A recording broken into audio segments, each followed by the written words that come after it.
This film, in paying tribute to John Glenn, also pays tribute to the best in American life. I thought I wanted to be a doctor, and that's what I was studying in college. And then World War II came along, and in the middle of my junior year. And so I left and went into military flight training at that time. So that changed the direction of my life completely. We've known each other since we were 2 years old, so I guess it was in the 8th grade. It got sort of serious. Oh.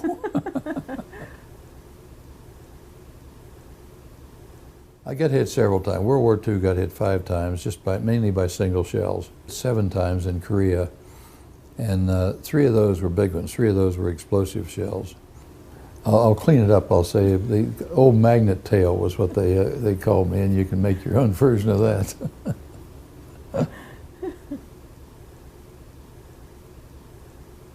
I was very afraid to let him go up because, well, way back then, I even had to learn how to spell the word astronaut because there wasn't a word. So everything was so new.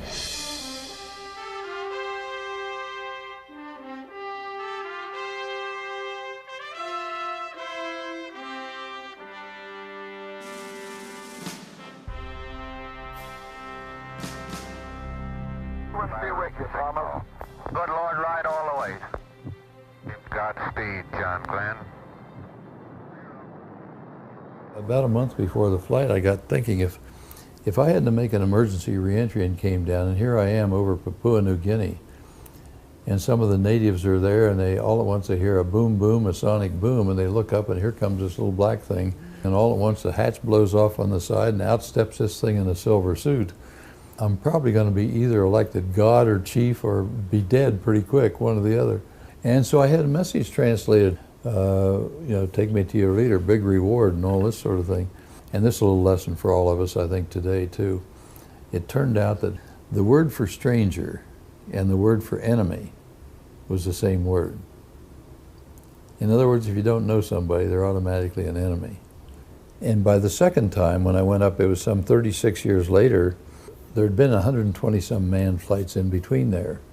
We'd gotten over the newness of flight, and the whole purpose had shifted around to basic research.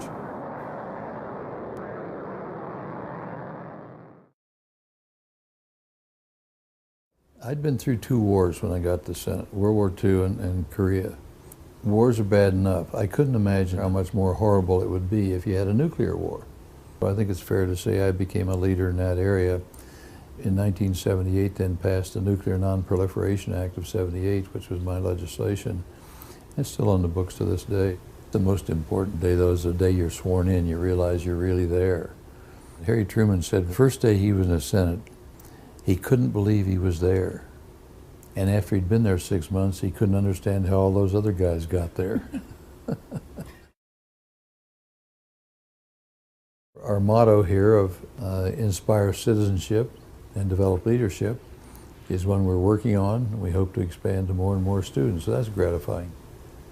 If we have people that are inspired in citizenship enough that they want to provide leadership, doesn't mean everybody has to run for public office, but does mean that everybody has the responsibility, if they're going to be good citizens of this country, to be active, and be active in politics and interest in government and take a part in the decision-making processes. And if we're going to lead the world, it's going to come because we're better educated and do better research than anybody else in this world. And we've stood as a pillar for those things. We've stood as a pillar and example of what can happen if people have a democracy and work together. The amount of attention that we had was sort of overwhelming. It was unbelievable. The kids adapted well to this, and I think the whole family sort of kept its feet on the ground pretty well.